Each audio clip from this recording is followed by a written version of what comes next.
नमस्कार, city channel में आपका स्वागत है। सिटी रिपोर्ट के साथ मैं हूं राकेश शर्मा। भाजपा कार्यकर्ताओं को एकजुट करने व आगामी पार्टी के कार्यक्रमों की रूपरेखा तैयार करने के लिए हमीरपुर भाजपा ने कमर कस ली है। हमीरपुर जिला भाजपा की बैठक का आयोजन सर्वहित सुधार भवन में किया गया, जिसमें पूर्व मुख्यमंत्री प्रेम कुमार धूमल ने बतौर मुख्य अतिथि शिरकत की और इस अवसर पर हमीरपुर संसदीय क्षेत्र प्रभारी प्रवीण शर्मा भी मौजूद रहे। हमीरपुर में आयोजित जिला भाजपा की बैठक में जिला के 5 मंडलों के मंडलाध्यक्ष, वरिष्ठ भाजपा कार्यकर्ता, बूथ प्रभारी मौजूद रहे। इस अवसर पर बैठक में कार्यकर्ताओं को कांग्रेस सरकार की जन विरोधी नीतियों के खिलाफ आवाज उठाने और जनता को जागरूक करने के लिए योजना बनाई गई। बैठक में कार्यकर्ताओं को टिप्स दिए गए कि किस तरह से प्रदेश के भीतर आगामी दिनों के लिए काम किया जाए और हर कार्यकर्ता द्वारा नए कार्यकर्ताओं को जोड़ने के लिए प्रयास किए जाएं। बैठक में कार्यकर्ताओं को पार्टी संगठन की प्रतिष्ठा को बनाए रखने के लिए अपना कर्तव्य निभाने का संकल्प भी दिलाया। इस मौके पर पूर्व मुख्यमंत्री प्रेम कुमार धूमल ने कहा कि कार्यकर्ताओं को पार्टी हित के लिए काम करना चाहिए और पिछली कमियों को दूर करने के लिए प्रयास करने चाहिए। उन्होंने कहा कि बूथ पदाधिकारियों को भी जिम्मेदारियों का निर्वहन करना होगा ताकि आगामी परिणाम अच्छे आ सके। ये थोड़ा होता है कि सारा कुछ गलत हुआ होगा, उसमें भी कुछ अच्छा हुआ होता है जिससे सबक सीखने की जरूरत होती है। उसमें भी कमियां नजर आती है जिनको दूर करने की आवश्यकता होती है।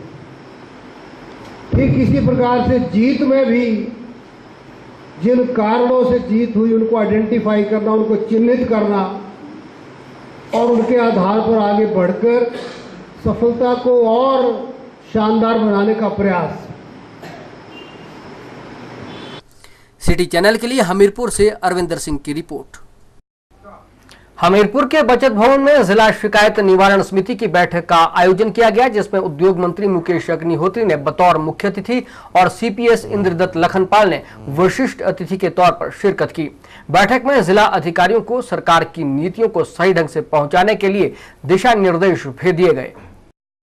हमीरपुर में आयोजित जिला शिकायत निवारण समिति की बैठक में मुख्य अतिथि उद्योग मंत्री मुकेश अग्निहोत्री ने कहा कि सरकार की नीतियों को जनता तक पहुंचाने के लिए अधिकारी प्रयास करें और लंबित पड़े कामों को भी करने के लिए जल्द काम करें। उन्होंने कहा कि सरकारी स्कीमों का लाभ आम जनता तक पहुंचाने के लिए जो भी दिक्कतें आ रही हैं उन्हें दूर करने के लिए प्रयास किए जाने चाहिए। जहाँ तक प्रदेश सरकार की नीतियों और कार्यक्रमों का सवाल है, सरकार लगातार जनहित में फैसला कर रही है। माननीय वीरभद्र सिंह जी की सरकार आम आदमी के लिए समर्पित सरकार है। जो नीतियां हैं, सरकार की नीतियां और कार्यक्रम हैं, इनको जनता तक पहुंचाना है। ये सारे हमारे जहाँ तक अधिकारियों का जिम्मा बनता है, वहीं से जो हमारे निवारण समिति के सदस्य हैं, आपका भी ये जिम्मा बनता है कि आप भी सरकारी नीतियों और कार्यक्रमों को जनता तक ले जाएं ताकि वो लोग लाभान्वित हो सकें। सिटी चैनल के लिए हमीरपुर से अरविंदर सिंह की रिपोर्ट। अंतर्राष्ट्रीय मिंजर मेले में इस बार सांस्कृतिक संध्याओं को पूरी तरह से हिमाचली रंग दिया गया है, जिसके तहत 5 रातों में हिमाचल के सुप्रसिद्ध गायक अपनी अपनी प्रस्तुतियां देंगे। इसी कड़ी में मिंजर मेले की चौथी सांस्कृतिक संध्या में प्रसिद्ध पहाड़ी गायक कुलदीप शर्मा चंबा पहुंचे। कुलदीप शर्मा ने पहाड़ी गीत और पहाड़ी नाटियां गाकर लोगों का खूब मनोरंजन किया। अंतर्राष्ट्रीय मिंजर मेले की चौथी सांस्कृतिक संध्या प्रसिद्ध पहाड़ी गायक कुलदीप शर्मा के नाम रही। कुलदीप शर्मा ने पहाड़ी गीतों और नाट्यों के माध्यम से लोगों का खूब मनोरंजन किया। कुलदीप शर्मा ने अपने कार्यक्रम की शुरुआत सदगुरु वंदना से की। उसके बाद रोहू जाना मेरी आमिये, झुमके झुमके, पानीरी टांकी जैसे सुप्रसिद्ध हिमाचली गीत गाकर उन्होंने लोगों का मनोरंजन करने में कोई कसर नहीं छोड़ी।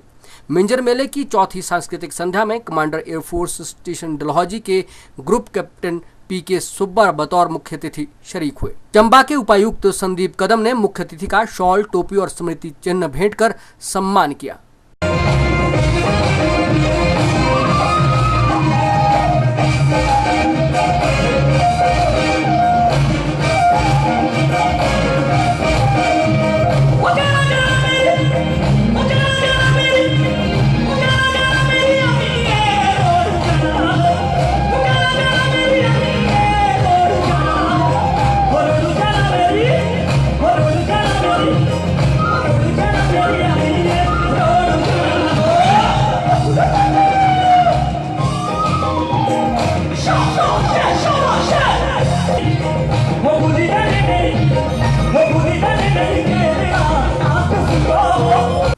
सिटी चैनल के लिए चंबा से पुनीत मल्होत्रा की रिपोर्ट।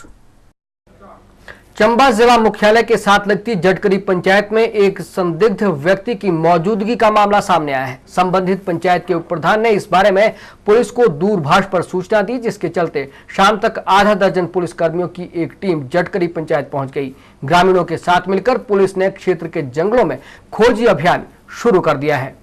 जानकारी के मुताबिक बुधवार को चंबा के जटकरी गांव से करीब 3 किलोमीटर दूर जंगल में जब जटकरी निवासी कन्नू और लांबो जंगल में घास काट रही थी तो वहां एक लंबे चौड़े कद वाला व्यक्ति उनकी तरफ दौड़ता हुआ आया। उसने नीले कपड़े पहने थे और मुंह को ढांपे हुए था। कन्नू व लांबो को उसकी हरकत कुछ संदेहजनक लगी, जिसके चलते वे अपना घास वहीं छोड़कर भाग खड़ी हुई।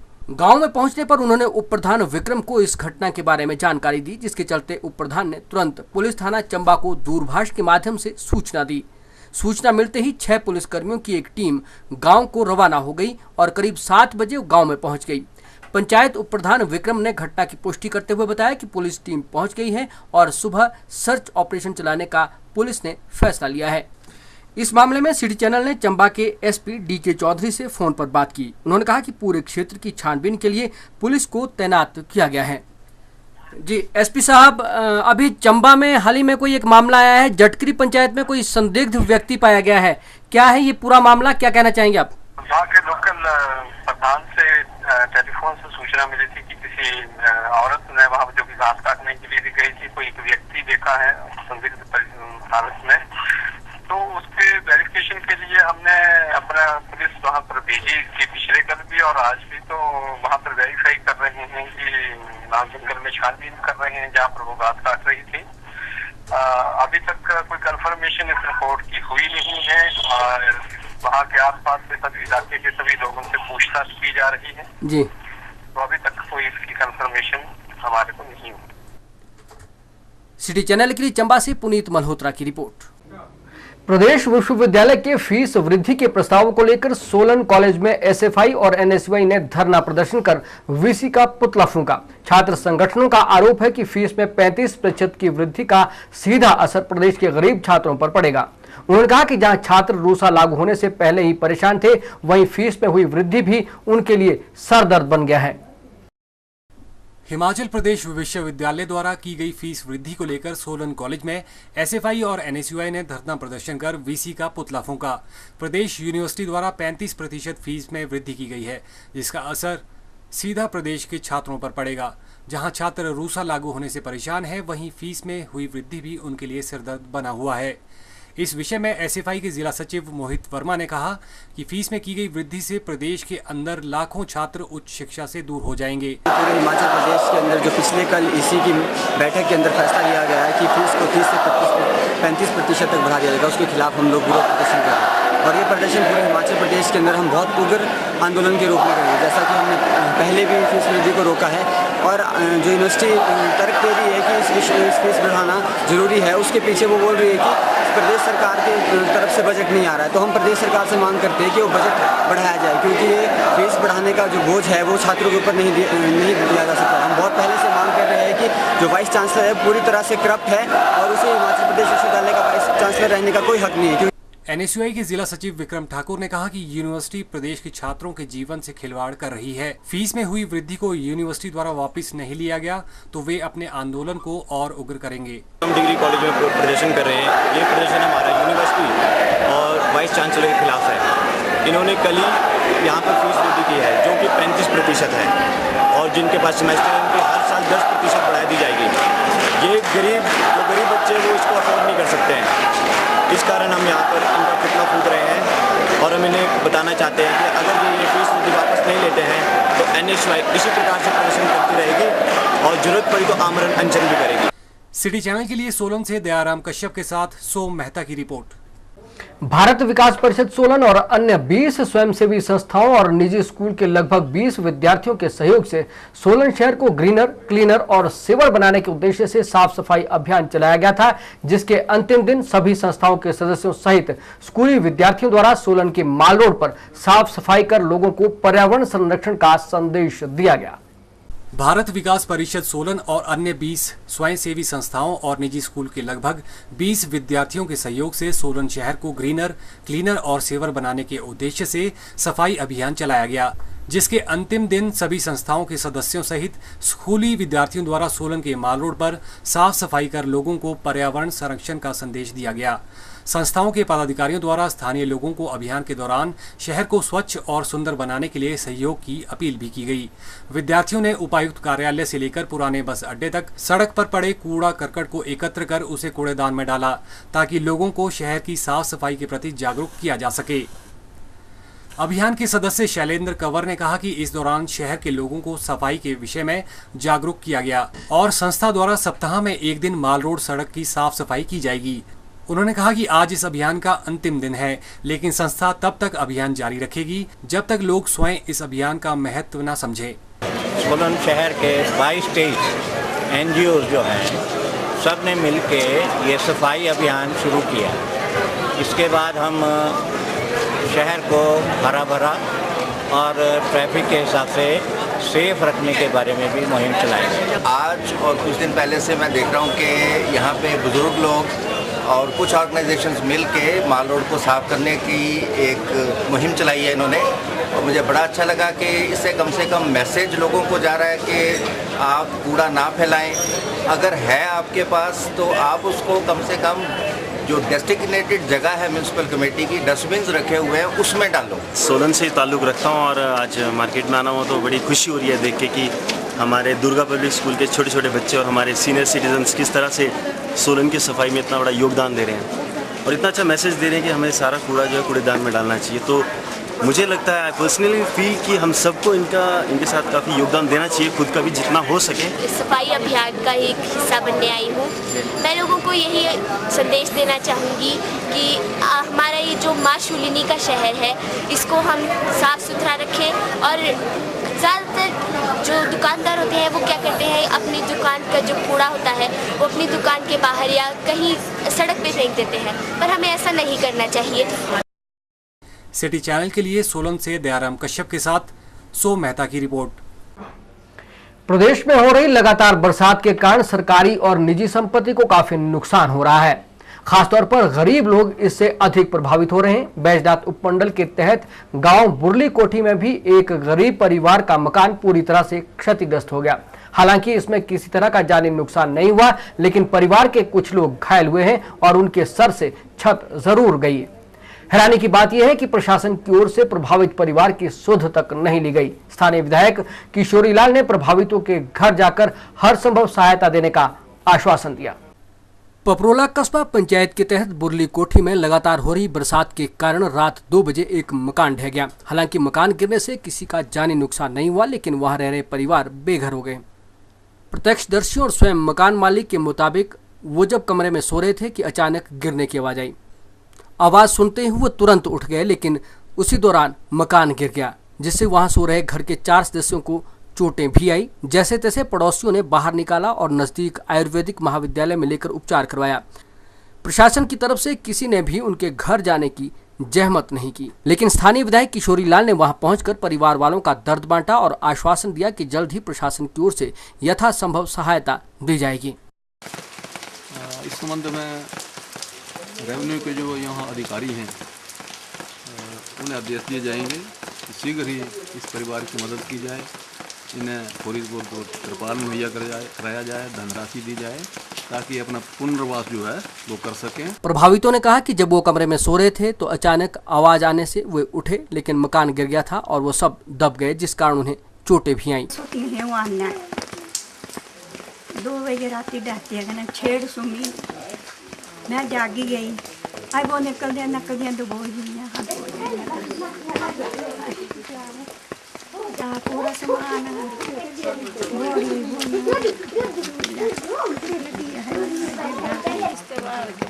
छेड़ हो रही होंगी थोड़ी माता बोले उठा बोले उठ दे मकान निकलते भी नहीं अंदर तो बोई है। ये तो बेचारे ग्राई ग्रूई पट्टी पट्टी करके निकले निकले की न लगी आह मकान जो है सह डे गया।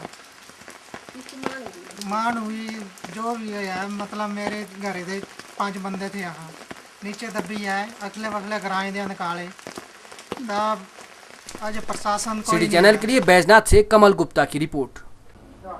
हिमाचल सरकार राज्य में बस दुर्घटनाओं का ग्राफ कम करने के लिए केंद्रीय सड़क शोध संस्थान पूना की मदद लेगी। परिवहन मंत्री जीएस बाली ने शिमला में एक पत्रकार वार्ता में कहा कि सरकार शिमला, सिरमौर, चंबा और मंडी जिलों में दुर्घटना संभावित सड़कों का इस संस्थान से सर्वेक्षण करवाएगी और इसी के आधार पर आवश्यक एहतियाती कदम उठाए जाएंगे।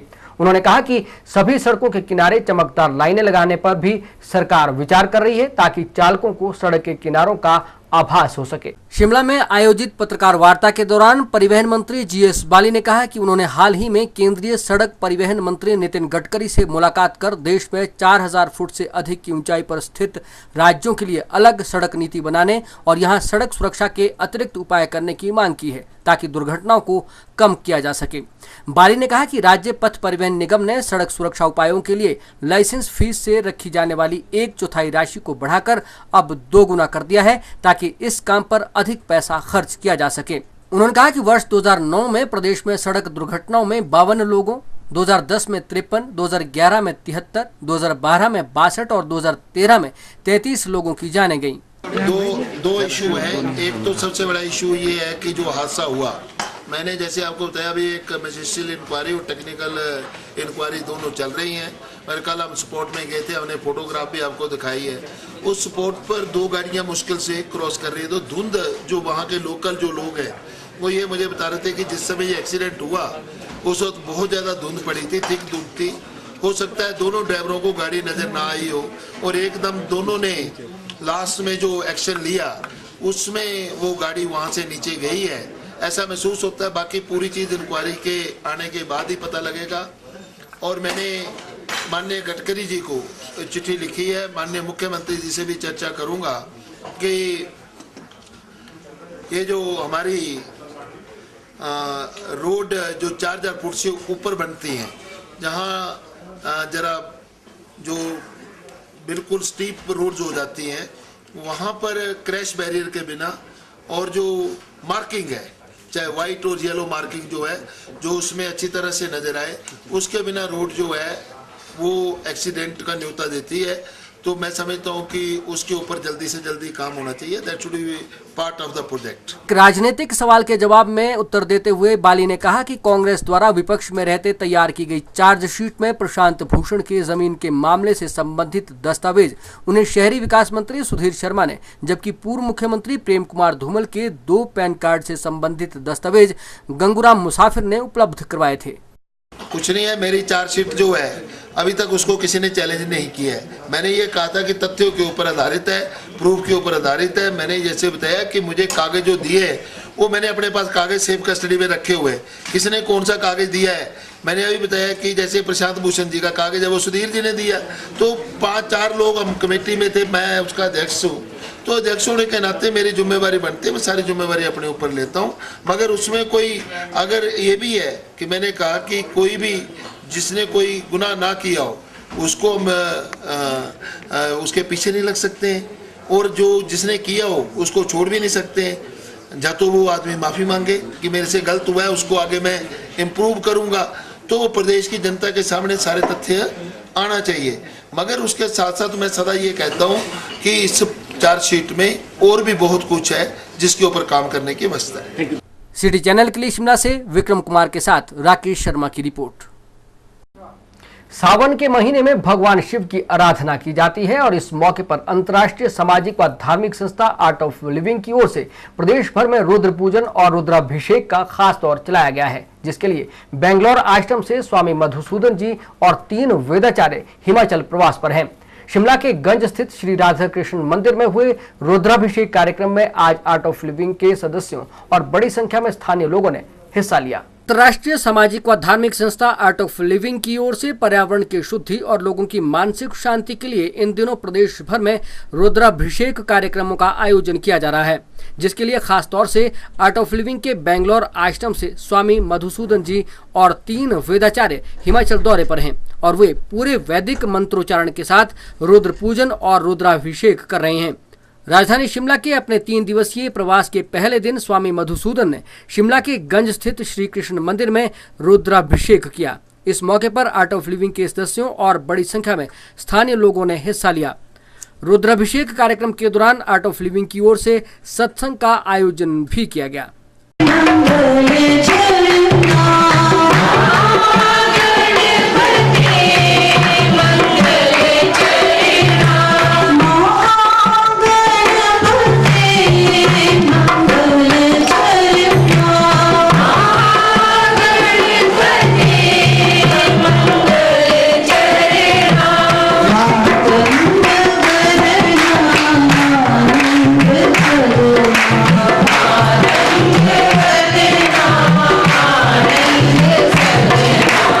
आर्ट ऑफ लिविंग की प्रदेश मीडिया समन्वयक तृप्ता शर्मा ने सावन के महीने में संस्था की ओर से आयोजित किए जा रहे प्रदेश व्यापी रुद्राभिषेक कार्यक्रम की जानकारी दी और इसके महत्व पर प्रकाश डाला। की पूजा की जा रही है, शिव की पूजन किया जा रहा है। पूरे हिमाचल में दौर चल रहा है जिसमें रुद्र पूजन और रुद्राभिषेक किया जा रहा है।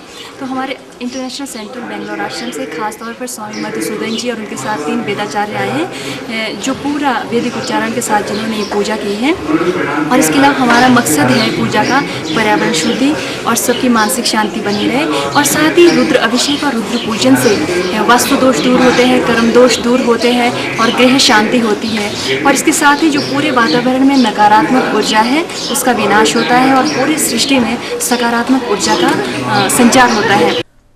आर्ट ऑफ लिविंग संस्था की ओर से नवरात्रों के दौरान नवरात्र उत्सव भी वैदिक मंत्रोच्चारण के साथ पूरे विधि विधान के साथ आयोजित किए जाते हैं, जिसमें शिमला शहर के लोग बड़े उत्साह से हिस्सा लेते हैं। और इसी तरह से आयोजित किए जा रहे इस रुद्राभिषेक कार्यक्रम को लेकर भी आर्ट ऑफ लिविंग के सदस्यों और स्थानीय लोगों में काफी उत्साह है। सिटी चैनल के लिए शिमला से विक्रम कुमार के साथ राकेश शर्मा की रिपोर्ट। सोलन जिला भाषा एवं संस्कृति विभाग ने उपायुक्त सभागार में महानतम भारतीय लेखकों में से एक मुंशी प्रेमचंद की 135वीं जयंती मनाई, जिसमें सोलन के सहायक आयुक्त सुभाष सकलानी ने बतौर मुख्य अतिथि शिरकत की। सोलन के भाषा एवं संस्कृति विभाग ने उपायुक्त सभागार में महानतम भारतीय लेखकों में से एक मुंशी प्रेमचंद की 135वीं जयंती मनाई गई, जिसमें सहायक आयुक्त सोलन सुभाष सकलानी ने बतौर मुख्य अतिथि शिरकत की। कार्यक्रम की शुरुआत मुख्य अतिथि द्वारा दीप प्रज्वलित कर किया गया। जिला भाषा अधिकारी भीम सिंह चौहान ने उपस्थित साहित्यकारों और लेखकों का समारोह में पहुंचने पर धन्यवाद किया और मुंशी प्रेमचंद के जीवन पर प्रकाश डाला। मुंशी प्रेमचंद की जयंती पर हमने ये जो गोष्ठी रखी है, इसका मुख्य उद्देश्य हमारे जिला के जितने भी साहित्यकार हैं उनको मुंशी प्रेमचंद जी के द्वारा जो कथा साहित्य लिखा गया है उसके बारे में आज की जो युवा पीढ़ी है उनको अवगत कराना है और जो पुराने साहित्यकार हैं उन्होंने जो मुंशी प्रेमचंद जी के बारे में कथा साहित्य पढ़ा है उसके बारे में जो चर्चा करवाई गई है। और डॉक्टर भीमराज कौशिक जो यहाँ के प्रोफेसर रिटायर हुए हैं महाविद्यालय से, उनके द्वारा यहाँ पर मुंशी प्रेमचंद जी की कथा साहित्य पे सामाजिक चेतना विषय को लेकर ये शोध पत्र प्रस्तुत किया। सिटी चैनल के लिए सोलन से दयाराम कश्यप के साथ सो मेहता की रिपोर्ट। हिमाचल प्रदेश राज्य स्तरीय सब जूनियर बैडमिंटन चैंपियनशिप शिमला स्थित इंदिरा गांधी खेल परिसर में आज से शुरू हुई। प्रतियोगिता का शुभारंभ हिमुडा के उपाध्यक्ष यशवंत सिंह छाजटा ने किया। छाजटा ने कहा कि खेलें अनुशासित जीवन के लिए आवश्यक है। उन्होंने कहा कि सरकार खेलों के विकास के लिए हर संभव प्रयास कर रही है। शिमला के इंदिरा गांधी खेल परिसर में शुरू हुई सब जूनियर बैडमिंटन प्रतियोगिता में 10 जिलों के करीब 150 खिलाड़ी हिस्सा ले रहे हैं। अंडर 13 और अंडर 15 वर्ग में खेली जा रही ये प्रतियोगिता 2 अगस्त तक चलेगी और इस दौरान 182 मैच खेले जाएंगे। हिमाचल बैडमिंटन एसोसिएशन के महासचिव राजेंद्र शर्मा ने इस मौके पर कहा कि प्रदेश में बैडमिंटन को बढ़ावा देने और बच्चों को बैडमिंटन की ओर आकर्षित करने के लिए एसोसिएशन ने छात्रवृत्तियां शुरू की हैं। सब जूनियर जो यहाँ पर 3 दिन के लिए आयोजित हो रही है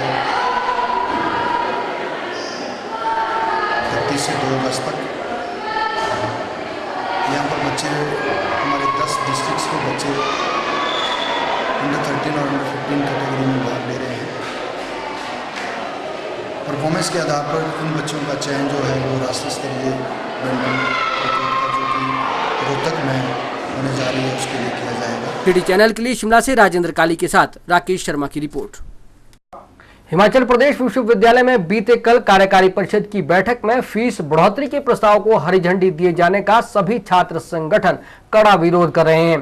छात्र संगठनों ने आज प्रदेश भर के महाविद्यालयों में धरना प्रदर्शन किया और फीस वृद्धि को वापस लेने की मांग की। उन्होंने विश्वविद्यालय प्रशासन और प्रदेश सरकार को अपने फैसले पर पुनर्विचार न किए जाने की सूरत में उग्र आंदोलन की चेतावनी भी दी। प्रदेश विश्वविद्यालय की फीस बढ़ोतरी के प्रस्ताव पर पूरे प्रदेश भर में छात्र संगठन अपना विरोध जताने के लिए लामबंद हो गए हैं। शिमला के आरकेएमबी में एबीवीपी छात्र संगठन ने फीस बढ़ोतरी के खिलाफ धरना प्रदर्शन किया और फीस वृद्धि के प्रस्ताव को तुरंत वापस लेने की मांग की। आरकेएमबी में अखिल भारतीय विद्यार्थी परिषद की परिसर अध्यक्ष अनिशा बिष्ट ने कहा कि फीस बढ़ोतरी का सबसे अधिक असर गरीब परिवार से संबंधित छात्रों पर पड़ेगा। उन्होंने कहा कि अगर फीस वृद्धि का फैसला वापस नहीं लिया जाता है तो भविष्य में विद्यार्थी परिषद प्रदेश भर में आंदोलन को और तेज करेगी। कल जो प्रदेश विश्वविद्यालय में इसी बैठक में 35% फीस वृद्धि को लेकर जो प्रस्ताव पारित हुआ है, एबीवीपी इसका कड़ा से कड़ा विरोध करती है। इसलिए हमने आज यहाँ धरना करा है। ये सिर्फ आरकेएमबी कॉलेज में ही नहीं बल्कि प्रदेश के सारे महाविद्यालयों में इसका विरोध हो रहा है। हम चाहते हैं कि जो ये सरकार ने छात्र विरोधी फैसला लागू किया है, लेकिन जरूरी नहीं कि बहुत सारे बच्चे हैं जो कॉलेज में गरीब होते हैं, जरूरी नहीं कि सारे बच्चे अफोर्ड कर सके इतनी फीस। हम चाहते हैं कि ये जल्द से जल्द वापस किया जाए। वहीं राजकीय महाविद्यालय संजौली में भी एसएफआई ने धरना प्रदर्शन किया और फीस बढ़ोतरी के प्रस्ताव को वापस लेने और रूसा के तहत ली गई परीक्षाओं के परिणाम जल्द निकालने की मांग की। एसएफआई के इकाई अध्यक्ष युवन नेगी ने कहा कि 35% की फीस वृद्धि का प्रस्ताव तुरंत वापस लिया जाए वरना उग्र आंदोलन छेड़ा जाएगा। यूनिवर्सिटी प्रशासन का जो 35% फी हाइक का जो प्रपोजल कल ही आया है न्यूज़पेपर के जरिए हमें पता लगा, उसके अपोज में कर रहे हैं। और साथ ही साथ जो रूसा के रिजल्ट्स नहीं निकल रहे, 8 महीने से स्टूडेंट परेशान है।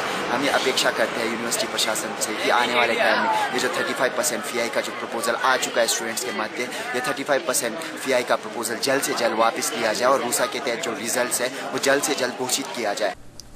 सिटी चैनल के लिए शिमला से राजेंद्र काली के साथ राकेश शर्मा की रिपोर्ट। सिटी रिपोर्ट के आज के इस अंक में बस इतना ही। प्रदेश भर की ताजा तरीन जानकारी के लिए आप देखते रहिए सिटी चैनल। नमस्कार।